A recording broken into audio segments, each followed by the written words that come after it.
श्रीशैले दयापात्रं दीभत्यादिगुणार्णवं यतीन्द्रप्रवणं वन्दे रम्यजामाधरं मुनिं लक्ष्मीनाथसमारम्भां नादयाम्नमद्भयाम् अस्मदाचार्यपर्यन्तां वन्दे गुरुपरम्परां भक्तामृतं विश्वजानूनमोदनं सर्वार्थं श्रीषडगोपवाङ्मयं सहस्रशाखोपनिषत्समागमं नमाम्यகம் திராவிடவேதசாகரம் திருவழுதினாடென்றும் தென்குருகூரென்றும் மறுவினியவன் பொருளென்றும் அருமறைகளந்தாதி செய்தான் அடியினையே எப்பொழுதும் சிந்தியாய் நெஞ்சே தெளிந்து ஏத்த பெருங்கீர்த்தி ராமானுஜ முனிதன் வாய்த்த மலர்பாதம் வணங்குகின்றேன் ஆய்த்த பெரும் சீராச்சடகோபன் செந்தமிழ் வேதம் தரிக்கும் பெறாத உள்ளம் பெற. எம்பெருமான் திருவருளாலே ஆச்சாரியன் அனுக்கிரகத்தாலே கடந்த பல தினங்களாக நம்மாழ்வார் அருளிச் செய்த திருவாய்மொழியினை நாம் அனுபவித்து வருகிறோம். நேற்றைய பரியந்தம் நாம் அனுபவித்தது முதலாம் பத்திலே 8ஆம் பதிகத்திலே 5ஆம் பாசுரம் முடிய. இன்று நாம் காண இருப்பது முதலாம் பத்தில் 8ஆம் பதிகத்தில் 6ஆம் பாசுரம். கலந்தண்ணாவின் அலங்கொள் நாதன் புலங்கொள் மானாய் நிலங்கொண்டானே. கலந்து என் ஆவி நலங்கொள் நாதன் புலன்கொள் மானாய் நிலம் கொண்டானே.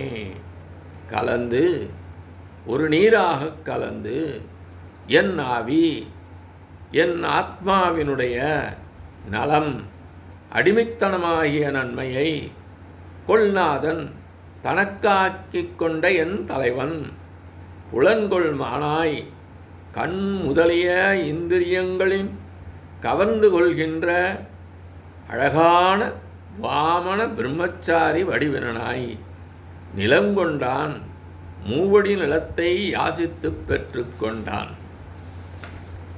இந்த பாசுரத்தில் எம்பெருமான்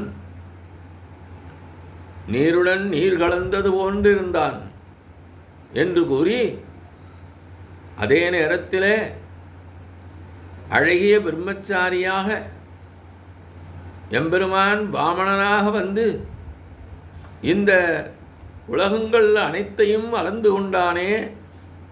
அந்த அற்புதமான காரியத்தினை நமக்கு எடுத்து காட்டுகின்றார்.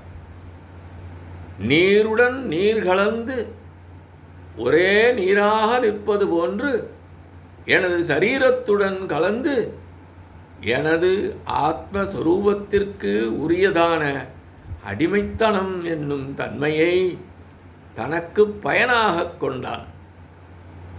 இப்படிப்பட்ட என்னுடைய எஜமானனாகிய சர்வேஸ்வரன் அனைத்து இந்திரியங்களையும் தன் பக்கம் இழக்க வல்லவனான பிரம்மச்சாரியாக நின்று பூமியை தன்னுடையதாக்கிக் கொண்டான் என்றார். ஒன்றாக கலந்து அவன் செய்தது என்ன என்று கேட்க, சரீரத்தை மட்டும் விரும்பியவன் நின்று விடவில்லை, என்னுடைய உயிரின் தன்மையையும் அவன் கைக்கொண்டான் என்கின்றார். முதலில் என் உடலில் கலந்து பின் என் உயிரில் கலந்து எனது உடலையும் உயிரையும் தனதாக்கிக் கொண்டான்.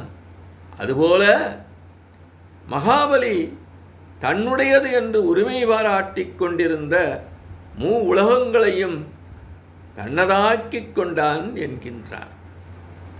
இந்த உடலும் அதில் அடங்கியுள்ள அந்த உயிராகிய ஆத்மாவும் நம்முடையதன்று. அவை எல்லாவற்றிற்கும் உடைமையாளன் யார் என்றால் எம்பெருமான். அப்படிப்பட்ட நிலையில் உடலையும் உயிரையும் தன்னுடையது என்று பலர் எண்ணிக்கொண்டிருந்தது போல மகாபலியும் எல்லா உலகங்களையும் தன்னுடையது என்று ஆக்கிக்கொண்டு தன்னுடையது தன்னுடையது என்று கூறிக்கொண்டிருந்தானே, அந்த நிலையை இங்கே நமக்கு ஆழ்வார் எடுத்துக்காட்டி அருளிச் செய்துள்ளார். மகாவலியின் ஐம்புலன்களும் கவரும்படி அழகிய குட்டையான உருவம் கொண்டவனாக அந்த யாகசாலையிலே எழுந்தருளினான் எம்பெருமான். என் உடம்போடு கலப்பவன் போல் வந்து எப்படி உயிரோடும் கலந்தானோ அதுபோல் வாமனனாய் வந்து மாவலியிடம் மூவடி மண் கேட்டு எல்லா உலகங்களையும் தனதாக்கிக் கொண்டான் எம்பெருமான். சௌசீல்யம் போன்ற தனது அகக்குணங்களை காண்பித்து எனது அக இந்திரியங்களை வசப்படுத்தினான். சௌந்தர்யம் போன்ற தனது புறத்தன்மைகள் மூலம் என் புற இந்திரியங்களையும் தன் வசப்படுத்தி கொண்டான். அது மட்டுமல்ல, நான் எனக்காக இருக்கும் நிலையை மாற்றினான். அப்படி மாற்றி நான் அவனுக்காக இருக்கக்கூடிய நிலையை உண்டாக்கினான் என் உள்ளத்திலே. இப்படி நீர் மட்டும்தான் அவனிடம் அகப்பட்டீரோ என்று கேட்க, மகாபலியிடம் வந்து மூவுலகங்களையும் தனதாக்கிக் கொண்ட சரீரத்தை இங்கு ஆழ்வார் நமக்கு அருளிச் செய்துள்ளார் என்பதாக இப்பாசுர விளக்கம் அமைந்துள்ளது. இத்தோடு இன்றைய காண நிறைவு செய்கின்றோம். எம்பெருமான் திருவடிகளே சரணம். நம்மாழ்வார் திருவடிகளே சரணம். எம்பார் திருவடிகளே சரணம்.